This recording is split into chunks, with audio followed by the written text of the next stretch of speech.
Welcome and good afternoon, everyone.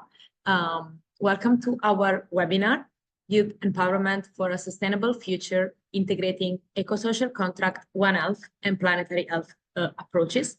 My name is Federica Castellana. I am representing the Young WFPHA Association Working Group, and I will be moderating this webinar today. This webinar is actually part of the preparation for the upcoming Summit of the Future in New York. Today we will actually exploring important transformative concepts like the eco-social contract, One Health and Planetary Health Approaches that offer framework for sustainable development. Our discussion today will not only highlight the shared value and synergy between these approaches through presentation, and we also will have panel discussion with amazing speakers, but we also focus on the important fundamental role that youth, all of us, play in driving forward this initiative. We'll also actually have the opportunity to present the Youth Manifesto. There is a document that was written by different student associations that align the voice and vision of young professionals in public health and sustainability. And also we will present the proposed event, the Global Cross Dialogue, that is part of the Summit of the Future Action Day. So we have a diverse group of speakers, engaging Q&A session, and thank you so much for joining us. I will just briefly describe the agenda for this webinar. We will have first a couple of the first two speakers, Amitabha Sarkar. The second speaker is Chantal. Then we'll have a first Q&A session, and feel free to start writing your question in the chat while the speakers are presenting. Then we will have the third speakers, Walid, Alali. Then the fourth speakers, Anna, Marcos, and then we will have a longer Q&A session, and you can ask questions to all of our speakers. We would like to have as a more dynamic as possible discussion. Following that, we will have the manifesto and presentation, as I just said, and the presentation of the proposed event for the Summit of the Future Action Days. And then we will be closing the webinar. So to get started, I want to present to you Amitabha Sarkar, representing the UNRISD. Amitabha Sarkar research interests span across the intersection of public health, international development, sustainability to analyze contemporary policy challenges and develop viable policy measures. He is involved with the two thematic programs, Transformative Social Policy and Translating Research into Policy and Practice. So I see it's already ready. Was part of the UNRISD Global Policy Seminar for the new Eco-Social Contract in Bonn 2023. And it also featured the work of the upcoming working paper series. Amitabha did his PhD in public health from the Center of Social Medicine and Community Health at the, I hope I will say it well, Jawaharlal Nehru University. And now I will give the word to Amitabha so that he can start presenting. Perfect. Thank you so much. Thanks, Federica, for this kind introduction. It is indeed an opportunity to speak at this Youth Empowerment for Sustainable Future webinar.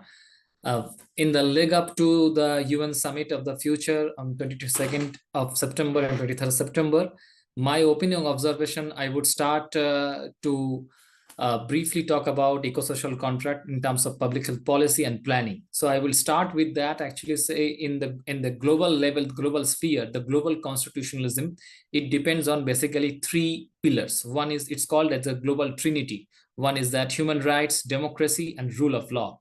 And along with that, actually the progressive development, the development, economic developments and the criteria of constitutional quality came up. And that's how overall the global constitutionalism, based on that, the national level, the framing, all this actually happened, conduct. So in the development paradigm, the economic development paradigm, there are three basic resources: natural resources, human resources, and fiscal resources.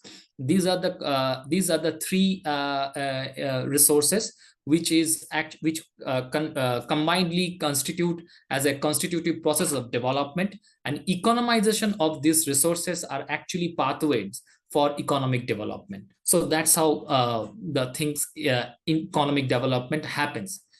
And the problem is that in this way of economic development, there are really multiple crises we are facing. The first and foremost is the crisis of redistribution, the inequality, which is again rising after a long gap. Geopolitical conflict, another big crisis for the past 2 decades. Ecological, the onslaught on environment, ecology, the entire climate change, it's a real crisis. And of course, the refugee migrant crisis. So if you think at that overall, even at the local level, the national level, regional governance, or even at the global level, all the levels, these levels are engulfed with this kind of crisis, and that have major adversities as well, and negative impacts on public health. And so, how to get rid out of that? And this actually finally making a dig in terms of erosion in social contract, where the proposition what we have actually, that the economic development is going up, but at the same time, the sustainability, sustainable resources, sustainable society, the overall art system's sustainability is going down. And this is a bottom of the crisis. And there we probably need to rethink. And with this, actually, UN Research and for Social Development, UNRISD has come up with a great deal. Thus, its flagship report on the eco-social contract has made a lot of policy advocacy and academic interest. So how this eco-social contract is relevant in today's world? So there are basically 3 things we are talking about. One is that social equity, ecological sustainability, and economic development. So this is a societal agreement of these 3 features, and this helps actually to make a relationship, a holistic relationship between society, environment, and economy. And this actually should be based on the principles of democratic participation, inclusivity, and justice for environment, justice for gender. And this actually will craft a new policy as well as institutional reform for a just transition, and as well as alternative economies. And this is the proposition of the entire eco-social contract. With this, actually, I would come to that how eco-social contract is getting much more relevant in a desired and alternative paradigm of sustainability and well-being. So with that, the global research and action for a new eco-social contract, the UNRISD, another programmatic platform, it has been hosting a lot of works where various kind of eco-social contract and the tenets of communities practices, as well as fiscal policies, constitutional policies, practices, governance policies from various parts of the world. It has been hosting various papers and dialogues for the past 3-4 years. And from all these actually practices, what we have found that these practices have great relevance in public health policy and planning, because ultimately, I mean, we will lead to that next speakers, then One Health and Planetary Health will be discussed in great detail. So the various forms of public health planning, like eco health, which is actually environment health, One Health, which combines environment, human, and as well as animal, and planetary health. All these have various degrees of potency to contribute to the eco-social contract, and that actually we need in our policy, in our planning, and in our programmatic schematic format. Otherwise, I mean, this is what we hope, and public health policy and planning can foster using the One Health approaches, planetary health approaches, and other eco-health approaches, the eco-social contract. So eco-social contract is based actually is a foundation to next generation public health programs for a fairer, developed, and prosperous and well-being society. I end with this. Thank you. And I also liked a lot the end and the focus on the eco-social contract as the foundation of the next generation of public health and public health policy. So I will move now to Chantal Riggs, the second speaker for today. So Chantal is the Planetary Health Alliance Community Building and Engagement Coordinator. She served as the point person for all things membership and leading the next generation and Planetary Health Campus Ambassador Programming. She will talk a little bit today. Prior to joining the team, Chantal received her Master of Science in Public Health in International Health, Social and Behavioral Intervention from the John Hopkins Bloomer School of Public Health, with emphasis on climate and health. Her previous work is focused on the intersection of environmental and global health from various perspectives, including food, nutrition access in the US, agriculture and women empowerment across sub-Saharan Africa, and most recently, solid waste management and personal agency within the informal waste sector in Indonesia. And Chantal will talk about planetary health, focus on the planetary health roadmap and the youth program. So thank you so much. Hello, everyone. Thank you for having me. My name is Chantal Riggs, and I'm the Community Building and Engagement Coordinator for the Planetary Health Alliance. The Planetary Health Alliance is a diverse community of more than 3,800 individuals and 450 organizations from over 70 countries, all committed to understanding and addressing the health impacts of global environmental change through community building, research, education, mainstreaming, and action. Our mission is to promote, mobilize, and lead an inclusive transdisciplinary field of planetary health and its diverse science, stories, solutions, and communities to achieve the Great Transition, which is a comprehensive shift in how human beings interact with each other and nature.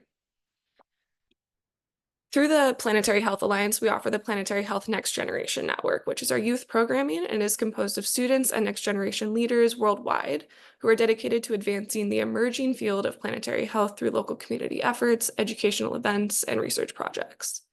Namely, this includes our Planetary Health Campus Ambassador Program, which is a competitively awarded leadership opportunity for undergraduate and graduate students across the globe, and currently represents 70 students from 25 different countries. Other opportunities for youth to get engaged with the PHA include the Next Gen Youth Council, which is helping to develop further initiatives within that next generation umbrella, as well as fellowships or opportunities to be next generation representatives to the PHA Steering Committee and Advisory Board. So we are living in an extraordinary time, and we all know this. In the last several decades, humanity has made tremendous public health gains according to several traditional measures. Global childhood mortality has decreased at the same time that life expectancy has increased. Essentially, we have more people that are living for longer. And these changes are thanks to better public health interventions, new technologies, improved nutrition, education, and various other factors. These gains have led to what we call the Great Acceleration, though, and these graphs show that, depicting the scale of human consumption and show the exponential pattern over the past several decades.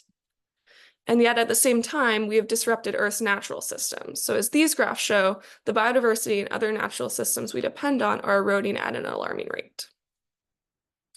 In other words, we're living in an ecological paradox. The state of human health and that of our planet's natural systems have been trending in opposite directions. This downward trend is highlighted by the crossing of planetary boundaries.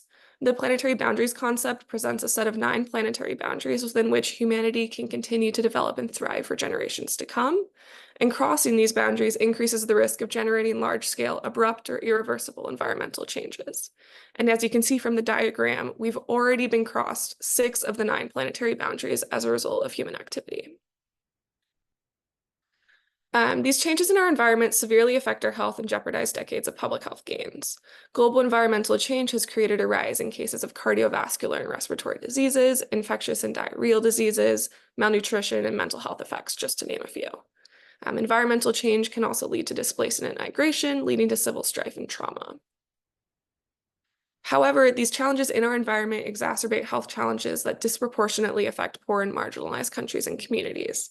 And so you can see on these two maps that highlight this inequity.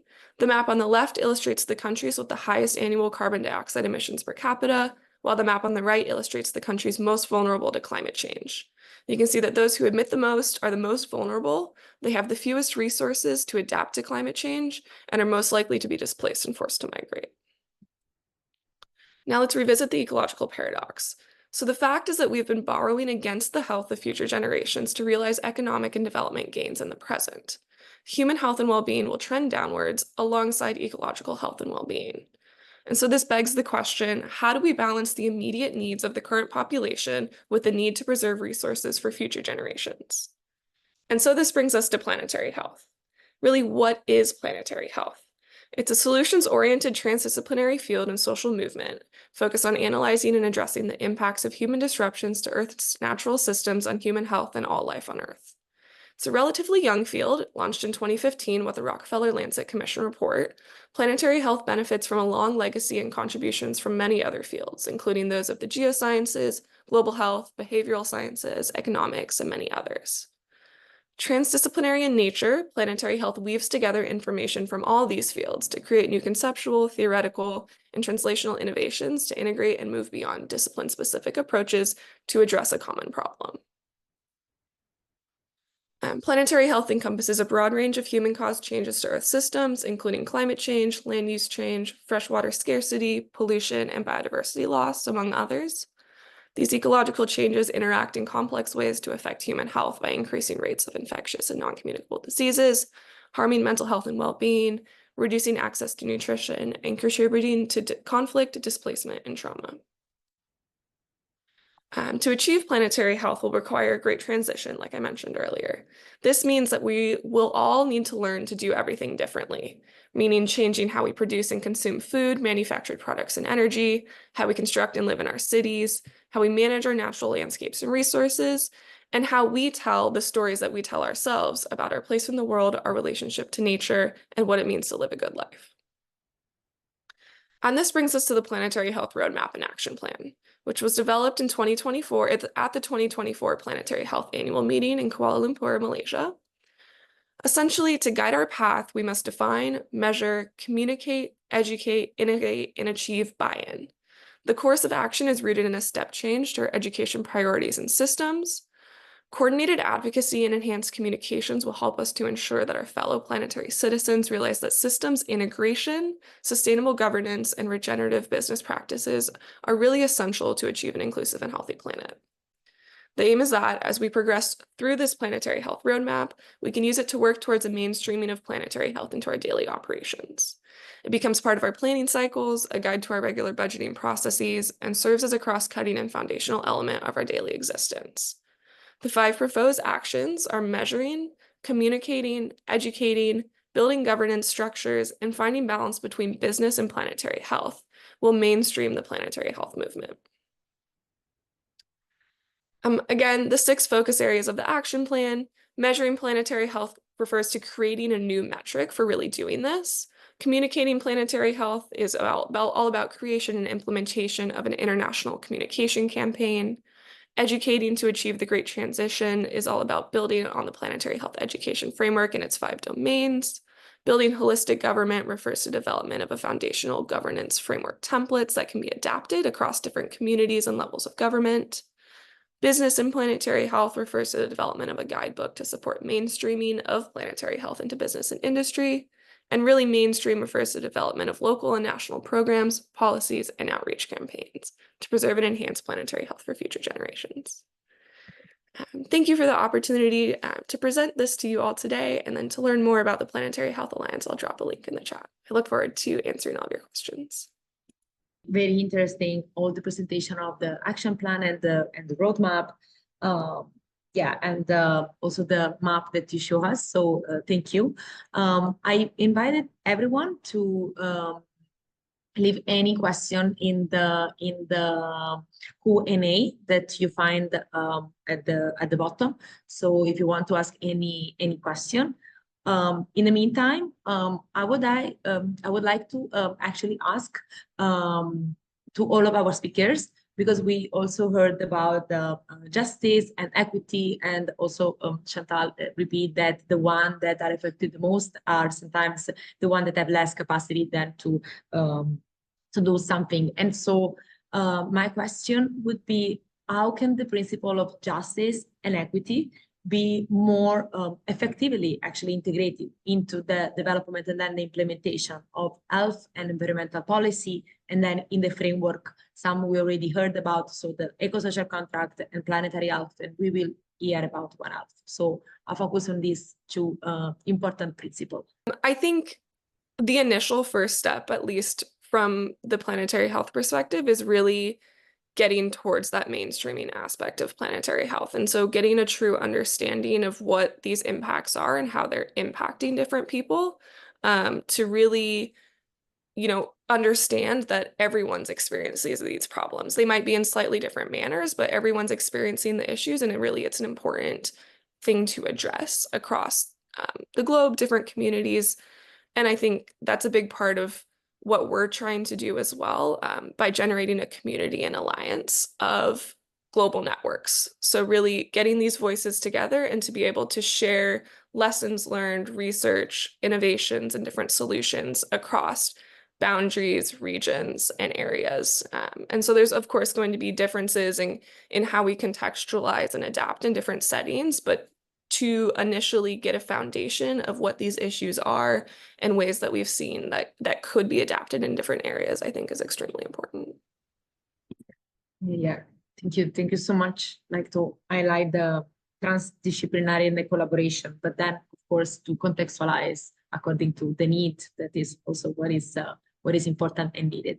Amitabha, you wanted to add something? Yeah, thanks. So to add to Chantal, actually that application, so there are a lot of community-based practices is going on, and that probably that there are, and on those areas we have a lot of advocacy works are required, and through those advocacy works, the disciplinary knowledge as well as the community practices can be forged, and there has to be an alliance.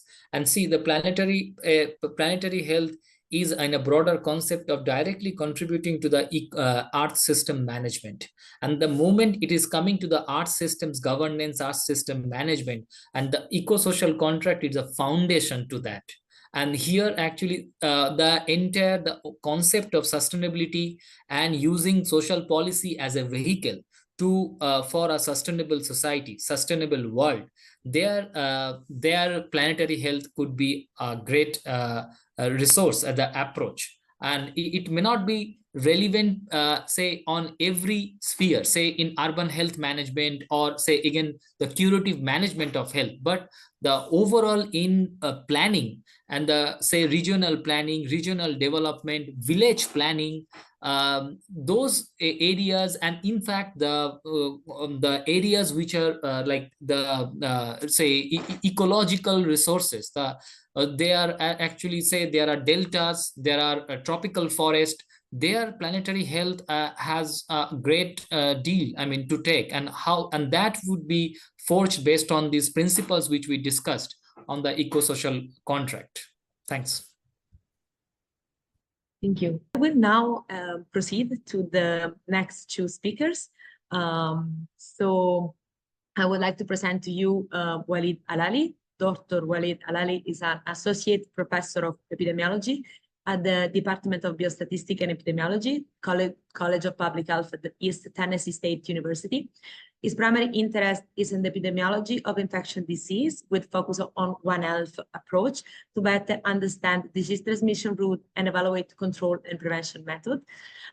His research expertise is in emerging and re-emergent infection and zoonotic disease, antimicrobial resistant, foodborne disease, and vaccine effectiveness.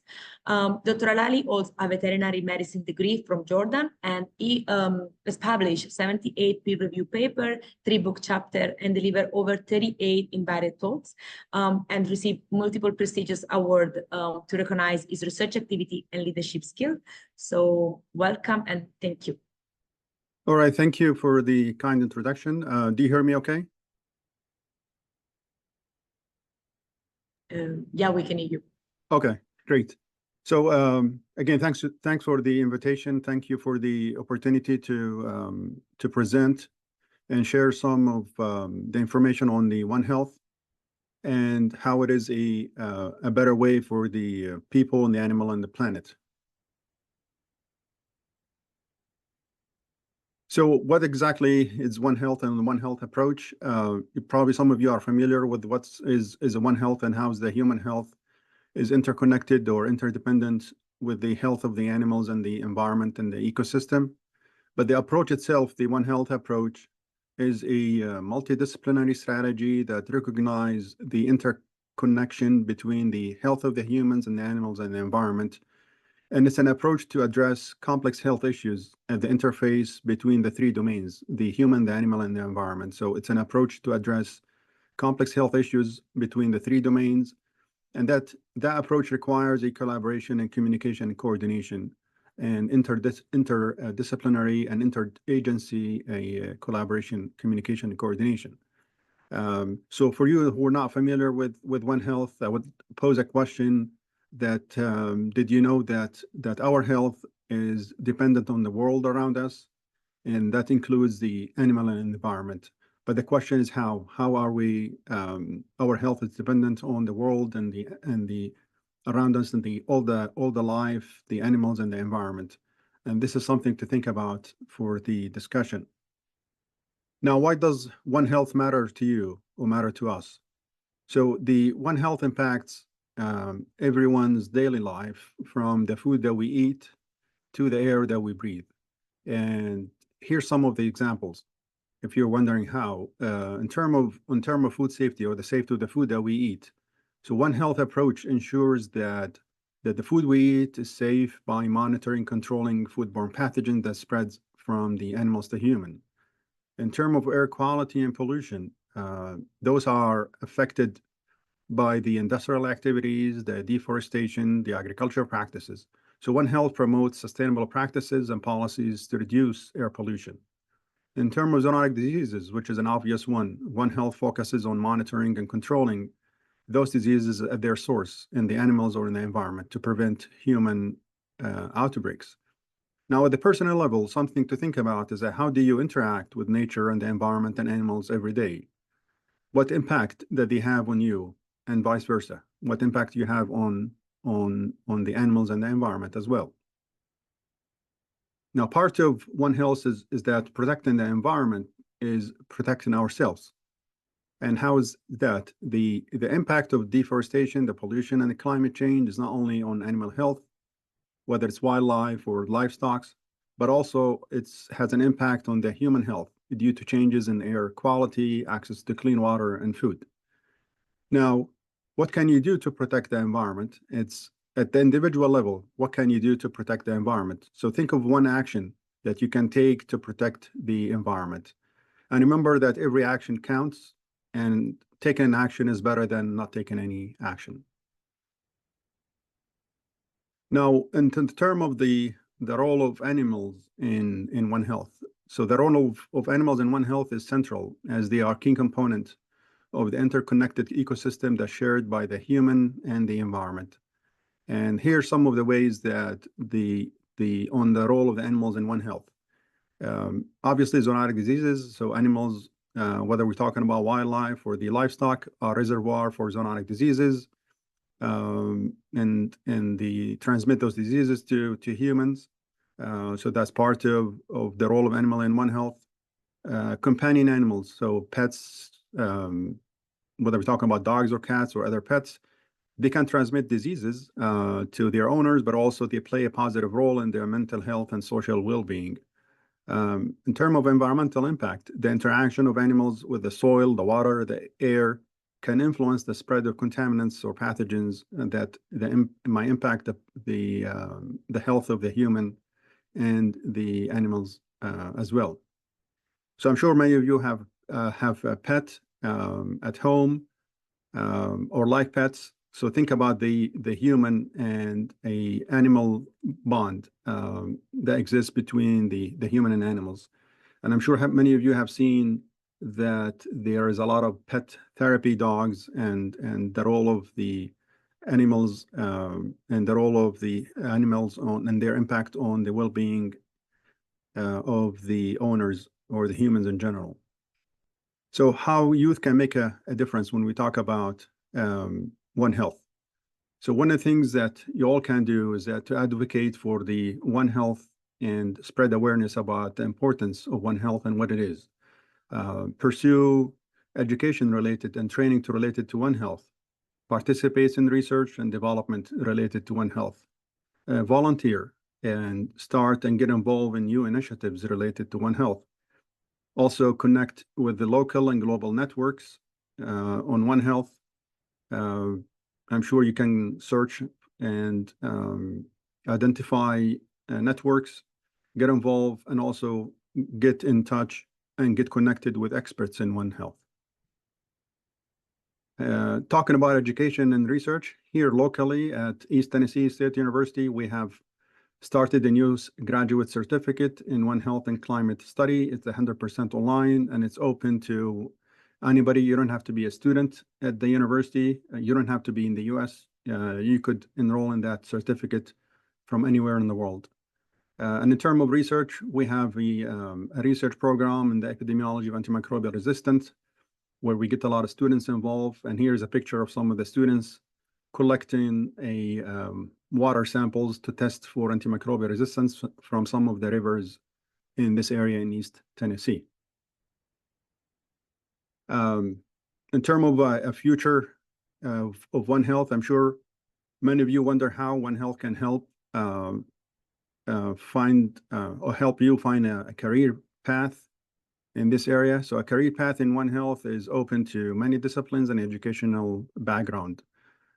So you don't have to be in a specific area to get involved in One Health. You could be in veterinary medicine, agricultural sciences, public health, environmental sciences, ecology, and so on. You can take a role, be part of the future in One Health. And the question to keep in mind is that how you could one day become part of the solution to global health challenges at the human-animal environmental interface. What knowledge, skills, and expertise do you need to be part of the solution? How would you prepare yourself to be part of the One Health future? Just questions to think about. And finally, together for a healthier planet, that we all need to work together across disciplines to create a healthier world for all beings, for all species. You can be part of this future. And remember again that every small action you take helps build a healthier world. And think of the butterfly effect. And if you're not familiar with that, please search on what's the butterfly effect. So I thank you all, and I'll leave you with a picture from the East Tennessee mountains and what they call the Blue Ridge Mountains. And this is a picture I took, by the way, not something I stole from Google or somewhere. So thank you all. So thanks, and I think we had a lot of insight. The topic on the working together, and also that every action counts. So any action is better than no action.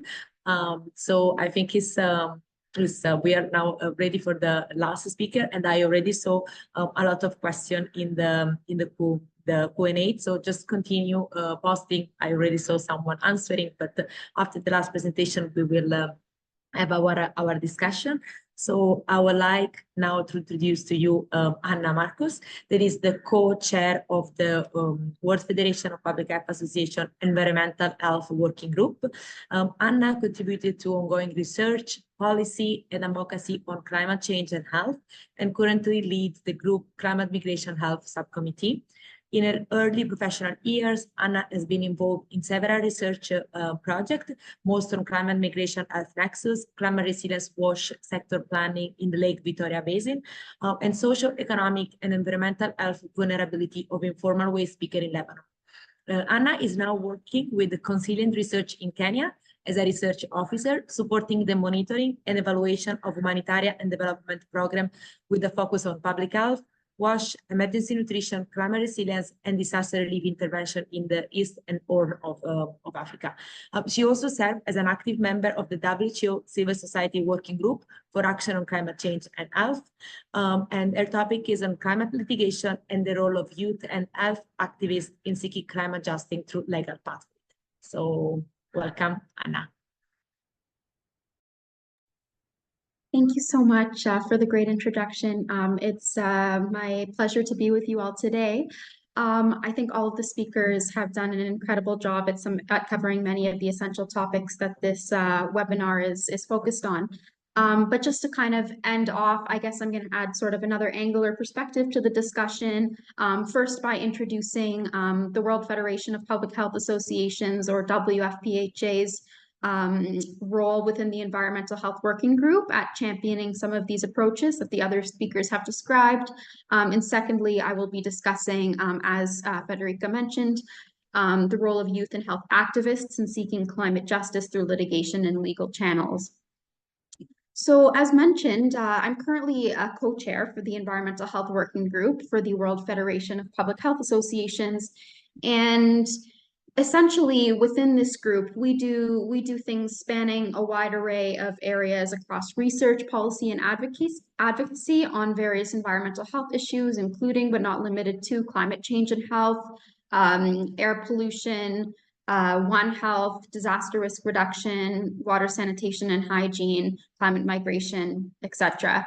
And we do play a very critical role in global advocacy on several environmental health issues through our vision of essentially bringing together a broad coalition of public health actors to collectively support the identification and implementation of solutions to the planetary health crisis that our other speakers have very accurately described and presented to you. So just to give you some more examples of our work in this space, as mentioned by Federica, we have representation on the WHO Civil Society Working Group for Action on Climate Change and Health. So through this, we've contributed towards draft resolutions on climate change and health for consideration at the World Health Assembly, and we've contributed towards health advocacy and program planning for the annual COP negotiations. We've also represented WFPHA at other global meetings and conferences. We currently have observer status with the UNFCCC, which gives us the capacity to attend annual COP negotiations.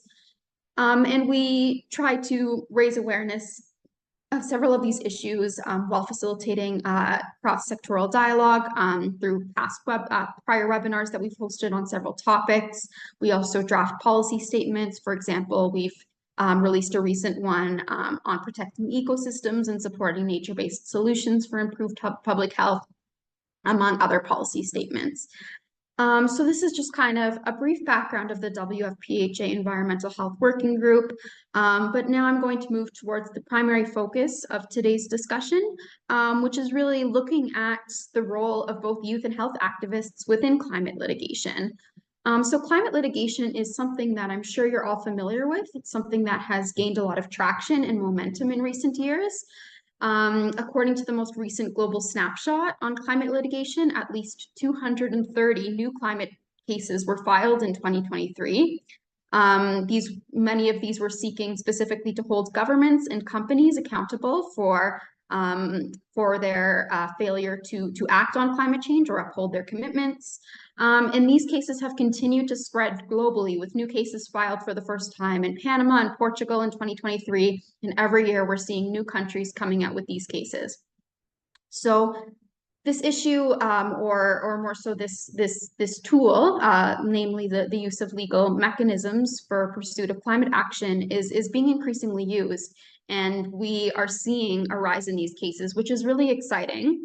And so I want to use this moment to highlight the role that youth and health activists can play within this, because really at the end of the day, some of the youth activists and health voices within the current cases that have been successful to date have been among the strongest and most contributive towards those successes. And so, for example, many of you may be familiar with the landmark decision issued by the European Court of Human Rights in April 2024, so just a few months ago, They specifically ruled that the Swiss government had violated the human rights of its citizens by failing to do enough to combat climate change. This was really a landmark decision and really showed a new commitment towards upholding the human right to a healthy environment, which is enshrined in international law. We've also seen more recent cases such as the Oslo District Court case in January 2024, where there was a ruling that certain emissions, which were previously excluded, had to be considered in environmental impact assessments to ensure protection of human rights. And throughout these and countless cases, both youth and health arguments have played a central role, and youth have often been the ones leading the way in the pursuit of justice in the courts. So IOM has stated, youth are not only victims of climate change, but are also the harbingers of climate action. And I believe that this is very true, and you see this play out in the context of legal cases.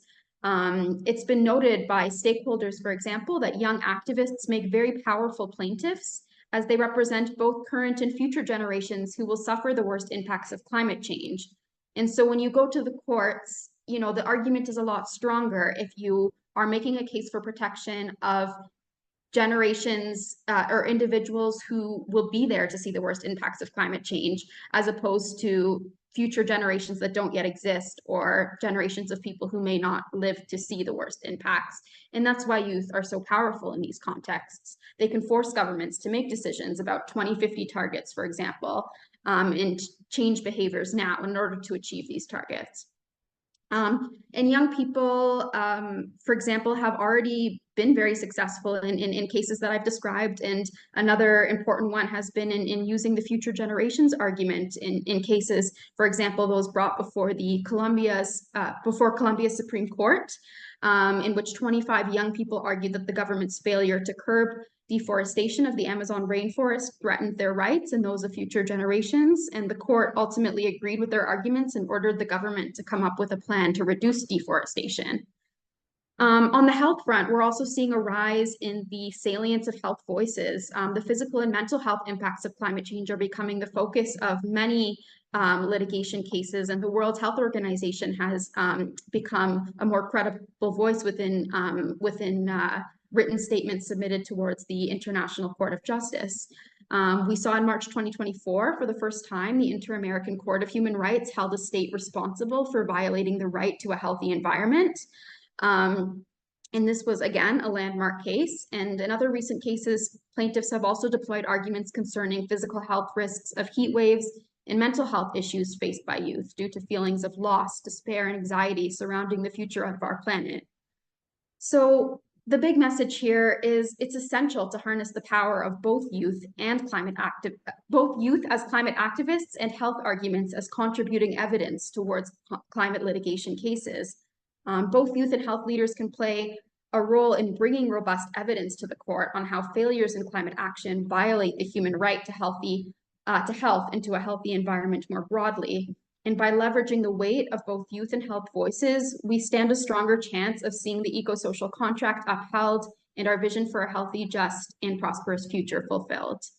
Thank you so much for listening to my presentation, and I look forward to discussing these issues further with you all. Thank you so much, Anna, and also for giving us some example of the power that you have had and can have in this case, climate litigation, but as a activist in climate in general. So thank you so much. I saw a lot of questions already that have been answered. Now we have a question that maybe we can also answer not in the chat. I would like to ask if the One Health approach has a role when responding to humanitarian crisis. So yeah, Walid, but also if anyone. Yeah, I mean, the One Health approach has a role in the humanitarian crisis, because a lot of the crises, such as wars or flooding or and so on, affects not only the humans but also affects the animal and the environment. So when we talk about the One Health approach, also it has to be integrated into a lot of the response strategies, because you're thinking about not only how to relieve crisis on the humans, but also its impact on the animals and the and the environment. So when I teach the course on the principles of One Health, we talk about that, for example, in the Hurricane Katrina that happened in New Orleans in the US, a lot of the owners did not want to leave their home without their pets. So you have to have a strategy that to rescue the people and rescue their pets with them as well. So yeah, it's One Health's part of that in response to our crisis. For that, how we can also ensure that the voice of marginalized community are included in the decision-making process related to the ecosocial contract, One Health, Planetary Health, and then also what barriers need to be overcome to actually achieve this. Prior work that I've done, I've advocated heavily for an approach in which adaptation solutions are built off of the existing mechanisms that have been developed at the community level and that are rooted in traditional indigenous or local knowledge systems. I believe that this is really an essential way to ensure that those voices are included in the types of solutions, policies, and practical interventions that we develop. I think when it comes to climate adaptation, we're certainly seeing a surge in activity and focus on climate adaptation within humanitarian and development programming more broadly, and this is very encouraging. But a lot of it in a lot of cases, we're seeing that NGOs come in with kind of, I guess, predefined interventions of what a climate adaptation approach may look like in the context of a given community. And I think that the entry point should be not having a preset plan, but rather going in and conducting what I've termed in my prior work as a community mapping exercise. So mapping what are community members already doing to respond to climate change and the impacts it's having on them, because human beings are very resilient creatures, and chances are they've already developed local inherent responses to these crises that they're facing. Some of them may not be positive responses. We see maladaptive responses, but we also see very innovative and positive responses. And it would be a loss to not identify those and build off of those in the development of these programs. And so I think that approach of mapping and understanding and identifying those mechanisms that exist at the community level and then working to complement and build off those, as opposed to starting from a blank slate, I think that's an essential way to get marginalized voices included in this space. Yeah, thank you. Quite interesting. And actually, like it reminded me what Chantal was presenting before about also the importance of knowing the context and then contextualize your intervention. So I see her hands. So go Chantal, just open your mic. Sorry, Amitabha, I'll be quick, but just kind of, Hannah, to jump off of what you're saying, I think that's a great point, and not only building off, but using these solutions and relationships as examples as well. So I think a big part, a big emphasis of the planetary health field is also bringing out Indigenous voices and really emphasizing these marginalized voices. And of course, in various Indigenous communities, there's a very different relationship between individuals and nature. So really kind of transitioning into that care for nature and caring for nature, how that will care for people, and really emphasizing that approach as well. I do agree with all this propositions. So regarding, come back to the moot question, what you said about justice and fairness. See, all these approaches, One Health, Planetary Health, these are the, as I said, the next generation public health approaches. So what the point is that these approaches has to be formed based on the principles of eco-social contract. Then only actually we will be able to prioritize say our goals for the long-term biodiversity conservation as well as restoration, fair resource distribution, what to address to your question particularly, and of course inclusive participation in decision making. So I'm giving you three steps that can be a possible policy uptake, as well as you hope also in the summit of the future this will be further elaborated. One is that identifying the ecological hotspots in every countries.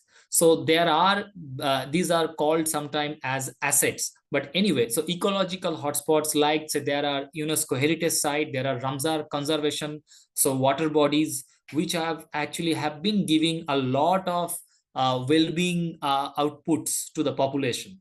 So one is that identifying ecological hotspots. Second is that what Chantal was saying about that indigenous knowledge. So understanding the community knowledge. And third is that then craft our social policy action accordingly. So that based on this discussion actually. And these three steps probably, I believe that Katia was talking about health in all policies, a Finnish approach. There's a now whole of a governance approach. So all this approach actually will contribute if we follow this kind of steps. So, and then this planetary health, One Health, this could be a this could complement the for a fair and distributive for a fair and just society. Thanks. So my question is, considering the global challenges we face and we are facing, and some of you made some example in the presentation, how can these principles, so the eco-social contract, One Health and planetary health, how can actually they be integrated, they can be more connected to actually build resilience in the community worldwide that we were talking about? So I want to hear your opinion. Like today actually can be an example of this collaboration and talking together and see common solution, but how can these approaches can be better integrated and collaborate together? Yeah, thanks. So as I said, actually, that actually, if we can, we have to be very strategic and with long-term vision. So one is that very effective and immediate need is that to identify the ecological hotspots exist in each context. And there are good number of international mechanisms we have backed by several treaties and conventions where actually where these ecological hotspots are already identified. So think about the question of Amazon and how I mean continuously it is under discussion for various actually wrong reasons. So these are the ecological hotspots. And second, that to understand the indigenous population, the local communities, their aspirations, as well as their knowledge about maintaining the ecosystems there, socio-ecological systems. And third is that accordingly there has to be political commitment, fiscal commitment to drive the social action, social policies. And then in the social policy, while we come at the phase of social policy, there we need to spearhead One Health approach, planetary health approach, which was obviously would be based on the principles, as we have been discussing this, the principles of eco-social contract. And then it could be a possible. So I think that overall, all of a sudden, it may not be a bit possible. It may not be possible to bring in One Health or planetary health in typical public health planning. But at least we could start in a very dedicated space where the ecological hotspots do exist. At the same time, there are good number of piloting going on in various places, as well as public health surveillance and safety issues. One Health has become a very prominent approach. So there is now national One Health planning and all. I mean, Dr. Alali would complement this further. So I think that these are the steps necessary. And regarding this question, I just end with this. The LMIC, low middle income countries, yes, they are vulnerable to global crises as other countries. Now, the One Health approach, the point is that first, I think that there has to build the capacity and infrastructure to implement One Health. So this is while we introduce any new approach, there has to be some capacity development requirement as well as infrastructural requirement. So probably there are certain requirements where LMIC countries need to invest in and give attention to expand the One Health approach. And obviously it is contributing to the economies as well as the overall well-being of human and others. Thanks. Thank you for all the great presentation. And then a final challenging question, and I think it could be actually final given the time. Can we also see trade-off between or within the approaches? For example, addressing climate change through divesting from fossil fuel and switching to renewable that might be intensive in water consumption. For example, solar panels that need to be clean with fresh water, or the challenge of choosing between current and future needs.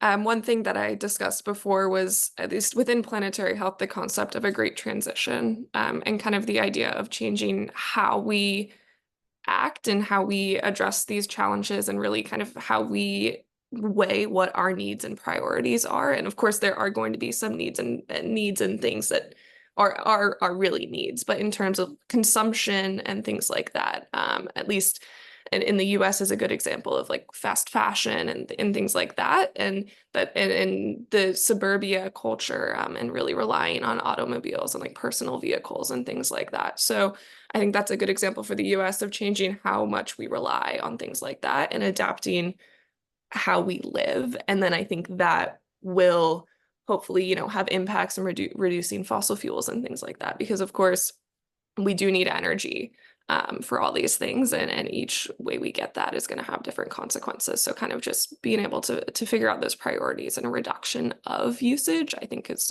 a good way to go about that. See, prevention we need to address the preventive as well as primordial determinants. And there probably planetary as well as One Health approaches are good. What the question Katya posed regarding the trade-off between within the approaches, I think that eco or environmental health has a great deal in this. The point is that who are going to, so the question is not that whether we will, probably to me actually, whether that it is not that how solar panel can be washed or cleaned, but the point is that who is going to be the utilizer of those solar panels. And there probably we need to bit of utilization equity there.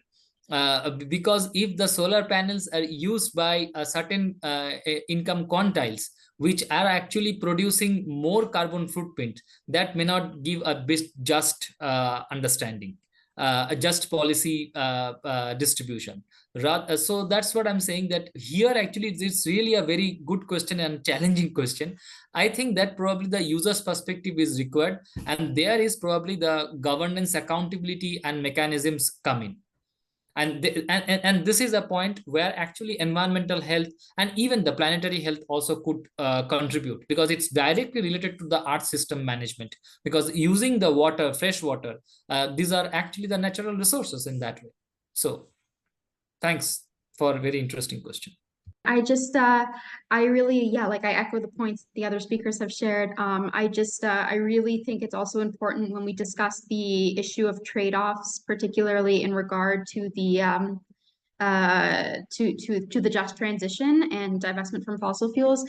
I think it's really, really essential that we acknowledge the need to accommodate countries that are not yet at the place that they have the infrastructure to fully divest from fossil fuels and rely on clean energy sources. And I know that this is a controversial issue, but my personal stance on this is that until the climate finance at the international level is mobilized to allow for these countries to undergo that transition, we cannot renege on our commitments to helping these countries achieve their goals of rural electrification, for example, and energy access for all. These goals are equally important, and if they don't have the infrastructure to achieve these goals exclusively through reliance on clean energy sources, then we as the global north should bear the burden of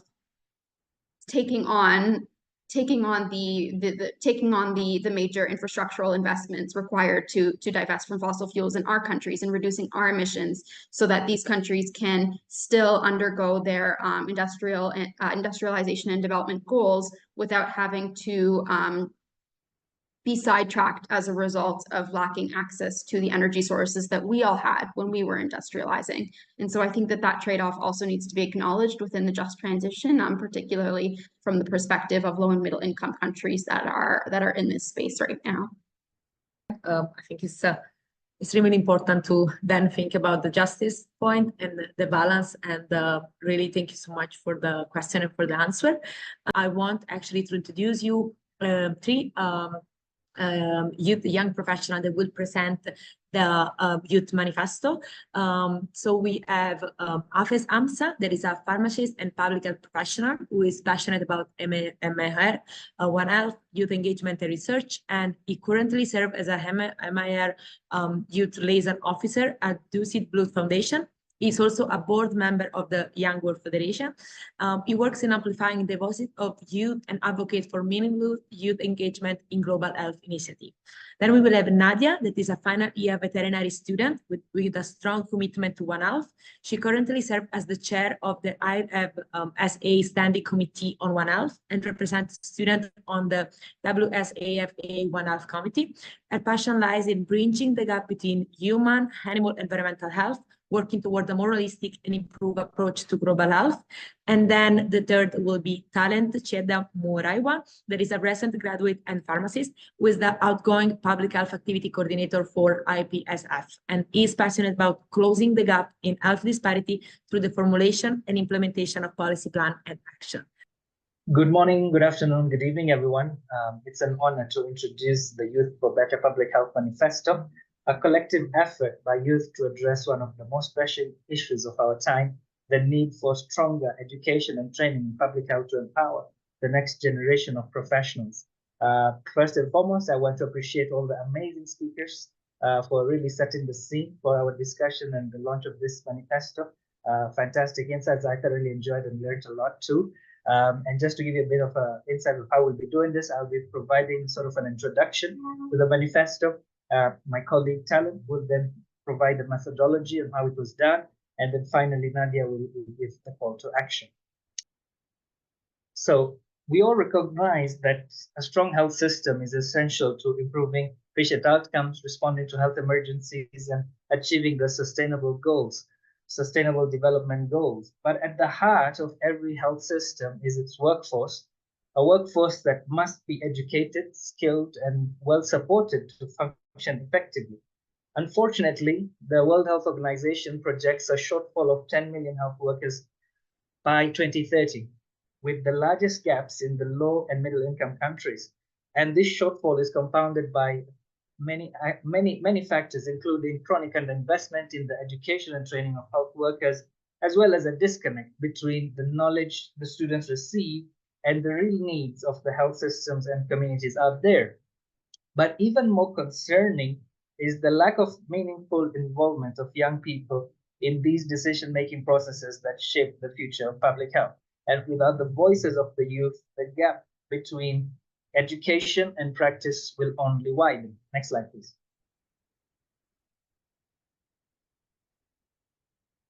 That's why Young WFPHA, in collaboration with IPSF, EPHSA, IFMSA, and IVSA, have developed this manifesto, which represents the collective vision of students and youth for a future where we are empowered to be at the forefront of public health, equipped with better education, training, and opportunities. And our message is clear.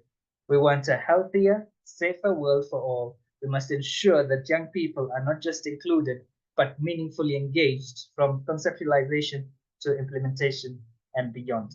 Thank you so much. So I'll pass over the floor to Talent to tell you a bit more about the methodology. Thanks. Over to you, Talent. Good afternoon, good morning, good evening, everybody. Thank you for the opportunity to present on this wonderful work that was done by the Young WFPHA in collaboration with the different various international student and professional associations that are there. So for the methodology, basically on the 12th of April, there was a webinar that was planned, that was focused on empowering future public health professionals. So during the webinar, we had the privilege of hosting two speakers, that is Dr. Matthew Bonial from the WHO Health Workforce and Professor Bettina Borish, a public health expert. So we managed to get the statistics of the current public health workforce, and also we managed to get what Hamza presented before, that by 2030 there will be close to 10 million. There will be a gap of 10 million health workers, particularly in low and middle income countries. So using this knowledge that we had managed to get from these two amazing speakers, we then had a Mentimeter activity that asked the students and young professionals from diverse groups and background some questions. So some of these questions managed to highlight the challenges, the barriers, and the aspirations during the workshop. So some of the questions included the challenges in pursuing a career in public health, how public health education can actually be inclusive to everyone coming from different environments, and also some of the strategies that the professionals and the students thought could help strengthen the public health education. It also asked questions on how academic institutions can prepare the students and young professionals for the public health professional world, as well as how mentorship programs could actually help the young public health professionals advance in their career, particularly in a career in public health, and also some of the competencies that the students or the young professionals thought that they needed for them to then pursue a career in public health. And last but not the least, they also highlighted some of the specific actions that could be taken to overcome some of these challenges that were raised. I will now leave the floor to the last speaker to finish off the presentation.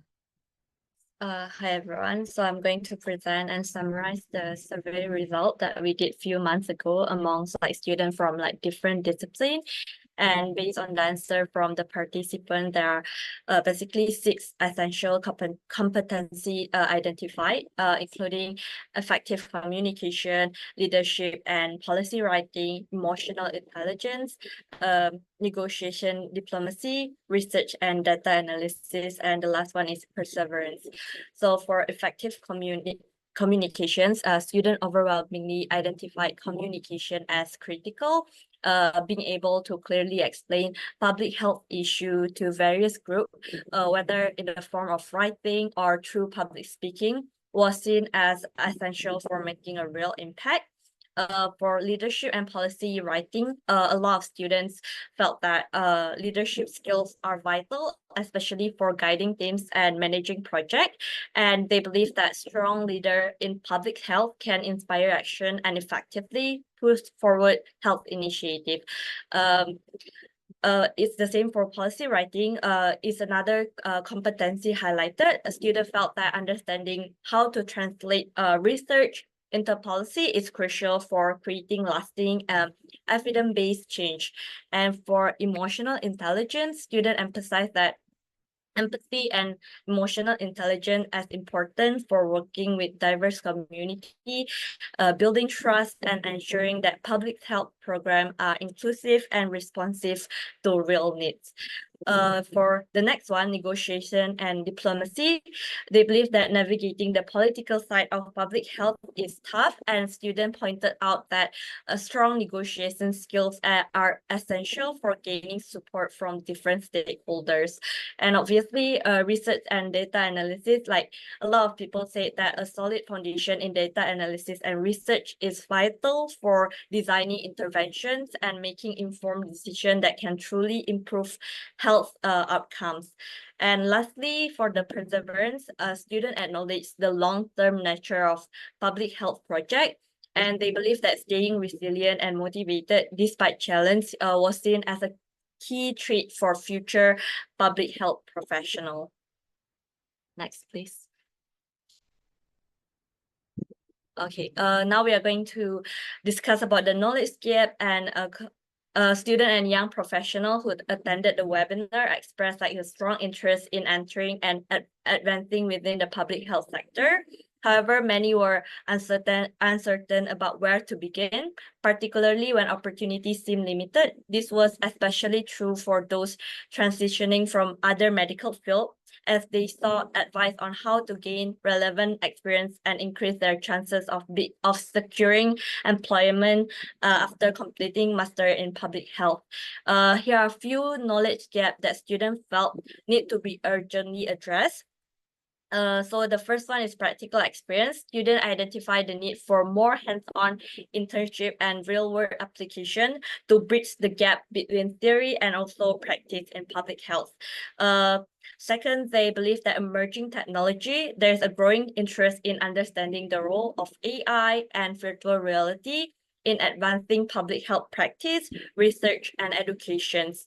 The third one is career guidance. Students highlighted the demand for structured mentorship program, career advice, and networking to better navigate the public health job market. And lastly, inclusivity and representation. A lot of the survey revealed an urgent need for inclusive programs and diverse role models to address the varied backgrounds and needs of different communities.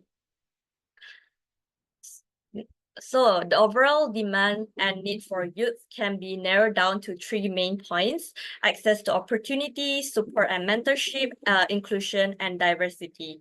The access to opportunity, they want more practical experiences tailored to real-world public health challenge. And for support and mentorship, they want structured guidance from professional to aid career development is, they believe, as crucial. And for inclusion and diversity, they need programs that reflect a diverse community and can promote inclusivity. Okay, that concludes today's presentation. I hope this survey provides a clearer understanding of the need of students planning to enter the public health field. Hopefully, we can work together to close this gap in the near future. Thank you. Thank you. Thank you so much, Nadia, Talent, and Ahmed, for this amazing summary presentation. I'm really happy also that different associations were able to present, because this has been really a collaborative effort, both the organization of the webinar in April and then during all this month, the work. So congratulations and thank you so much. I really encourage everyone to continue engaging, collaborating, and advocating also for this transformative idea. And I mean, it was also as a description of the event, but together we can actually build a future that prioritizes the health of our planet and of all the inhabitants. And I also want to finish with something that all the speakers said, very important things, but I think it's important to remember that, as Walid, I think, said, any action is better than no action. So we as a youth, but we as together as a professional can work together for a better future. So thank you so much once again for joining us today, and let's work together for having a change in this world and, as I said, a better future. So have a great day. Thank you, and see you next time. Bye-bye.